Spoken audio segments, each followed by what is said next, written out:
Todo dia conta uma mentirinha, hein? Eu tô sabendo, gente. E se nem você sabe que você faz isso, eu te conto. Eu também faço. Porque muitas dessas mentiras que a gente conta pra nós mesmos e pra vida ao nosso redor é feita de forma inconsciente. Mas hoje a gente vai desbravar os mistérios da nossa mente, conhecendo mais um mecanismo muito tecnológico que a gente tem na nossa cabeça que se chama dissonância cognitiva. E como sempre, é claro, a gente começa tudo com uma história. Era uma madrugada fria de dezembro de 1954.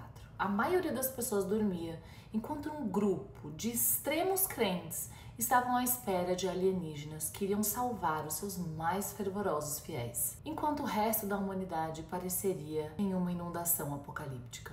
E entre eles, fingindo ser um dos fiéis, nós temos um jovem psicólogo, no auge dos seus 35 anos, com seu caderninho sempre a punho. E o nome do nosso herói é Leon Festinger.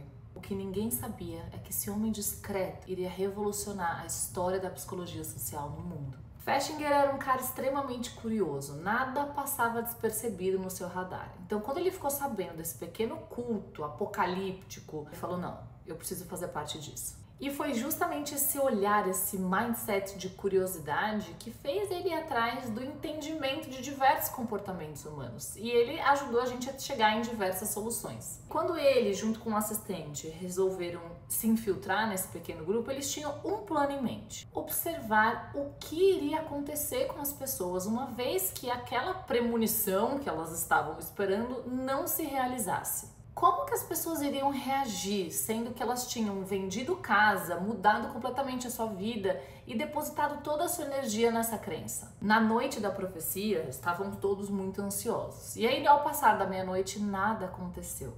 O grupo passou por uns momentos de um certo desespero, como ele pôde observar. Mas algo surpreendente passa a acontecer.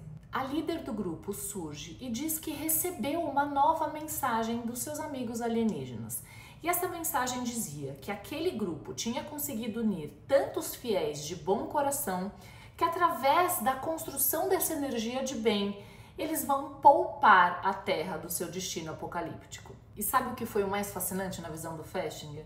Que ao invés dos membros mudarem de ideia ou perceberem que havia algumas falhas ali naquela crença, naquela ideia, ocorreu o contrário.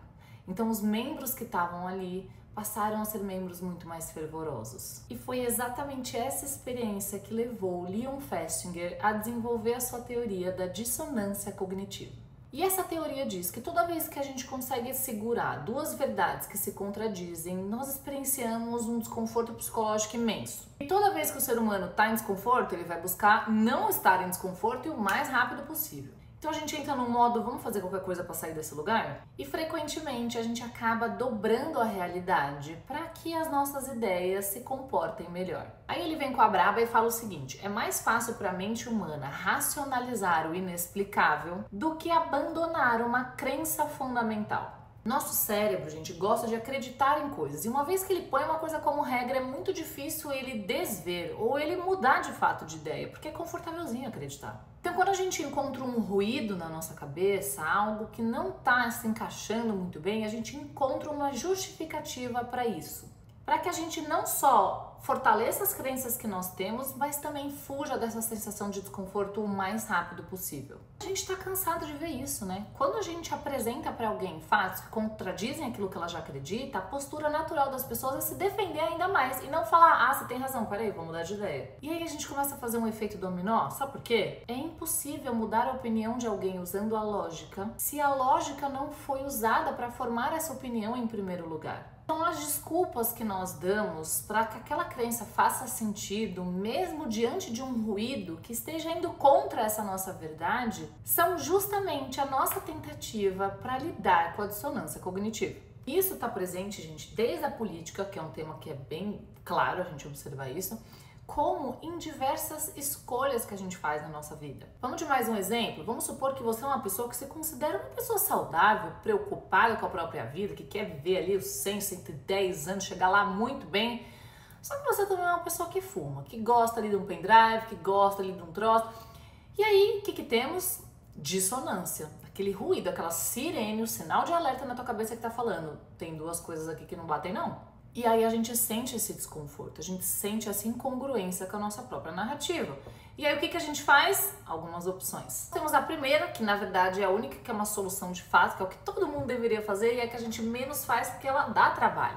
Que é o seguinte, a gente pega as informações que a gente recebeu, a gente avalia aquilo bonitinho e muda o nosso pensamento ou o nosso comportamento. Essa é a única forma de lidar ou resolução que é de longo prazo. Depois a gente tem mais 3 formas que não resultam em muita coisa boa não, mas é a que a gente mais faz. A segunda forma de lidar é a gente justificar o nosso comportamento. Então, por exemplo, tô muito estressado, tô precisando, né? O cigarro ele tem ali uma intenção de me acalmar, sacou? Terceira opção, a gente adiciona um pensamento a mais naquilo ali. Então, eu vou dar um exemplo.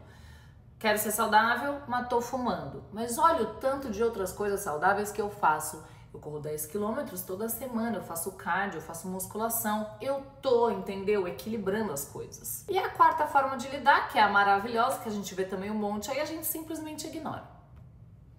A gente só ignora mesmo. Tudo uma grande fake news, fumar é ótimo, é o marketing que é o problema. E tem uma coisa bem curiosa sobre a dissonância cognitiva. Quanto mais a gente precisa demandar esforço interno para justificar um comportamento, mais aquilo se fortalece dentro da gente. Lá no Instagram eu dei o exemplo de você e uma amiga fazendo uma tarefa bastante entediante. E aí você passa a receber R$1 ao realizar essa tarefa e a sua amiga 20. Vocês não sabem quanto cada uma recebeu. Ao final dessa tarefa, pedem para você avaliar o quão entediante foi de fato essa tarefa. E a pessoa que tende a julgar a tarefa como menos entediante é você que só recebeu R$1. Isso porque a sua amiga pode justificar. Eu fiz por dinheiro. Ela não teve que se convencer de que tinha um sentido naquilo que ela estava fazendo. Já você, que recebeu menos dinheiro, teve que ter uma motivação interior. Eu fiz porque nem é tão ruim assim. Então, meus amores, toda vez que a gente tem que encontrar uma justificativa que vem de dentro, esse reforço à nossa crença, ele vale muito. É como se o nosso cérebro tivesse fechado ali com ele mesmo, tipo, é nós forever. E isso acontece desde uma compra que a gente se arrepende, que depois encontra uma justificativa do porquê que não tem tanto problema assim, ou por que a gente se mantém em relacionamentos tóxicos, por exemplo. Então a gente sempre vai encontrar uma forma de encontrar essa desculpa ou essa justificativa para aquilo que a gente pensa estar em contradição com aquilo que a gente faz. E a consciência é uma coisa tão incrível que toda vez que eu me percebo em dissonância cognitiva, eu falo para mim mesma, eu estou em dissonância cognitiva e estou aplicando tal tipo de forma de lidar. Só da gente prestar atenção nesses pequenos mecanismos automáticos que estão acontecendo na nossa cabeça já nos traz um maior senso de responsabilidade sobre as nossas escolhas. Quando você percebe que você está tentando buscar alguma coisa que alivie esse desconforto entre aquilo que você acredita e aquilo que você faz, você consegue ter uma consciência e uma visão muito mais clara daquilo que de fato é valor para você e entrar em contato com isso de uma forma muito compassiva. E aqui o ser compassivo não é só a gente passar a mão na nossa própria cabeça e falar que tudo que a gente faz está tudo bem, se a gente faz pautado no amor e naquilo que faz sentido para nós. Dane-se isso. Se a gente fizer isso com uma criança, a gente está transformando essa criança num monstro, você concorda?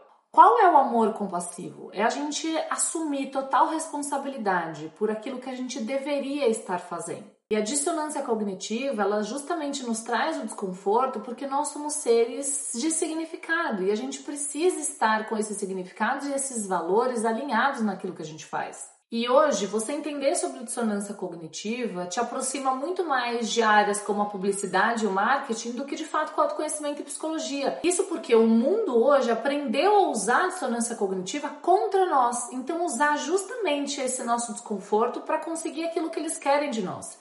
Então, uma vez que a gente toma consciência, a gente consegue voltar esse olhar da dissonância para o nosso autodesenvolvimento e parar de cair nessas armadilhas da vida. Nós temos inúmeras coisas a aprender com Leon Festinger, mas uma das mais fascinantes é sempre viver na verdade. Em meados de 1980, ele acabou descobrindo um câncer no pulmão. E como ele era um cara da ciência, ele conseguiu chegar numa equação matemática que o aproximava da probabilidade de ele ser salvo através de uma cirurgia ou morrer naquela mesa de cirurgia. E ele chegou à conclusão que seria muito mais produtivo, muito mais inteligente, se é que a gente pode usar essa palavra para isso, e aproveitar de fato a sua vida chegando numa paz em relação ao seu fim. O cara de fato aplicou o rigor científico até na própria morte. Não tem como ter dissonância aí, né? E dito e feito. Ele morreu com 69 anos com um erro de 1 dia e meio na data específica que ele tinha previsto. E isso é apenas o reflexo da mentalidade que esse cara tinha. Então vamos aproveitar dessa história como inspiração para a gente adicionar cada vez mais verdade e coerência na nossa própria narrativa. Se você ficou com dúvida, comenta aqui. Se quiser mais exemplos, a gente também pode trazer. Espero que você tenha curtido assistir esse vídeo, assim como eu amei produzir ele aqui para você. Beijos!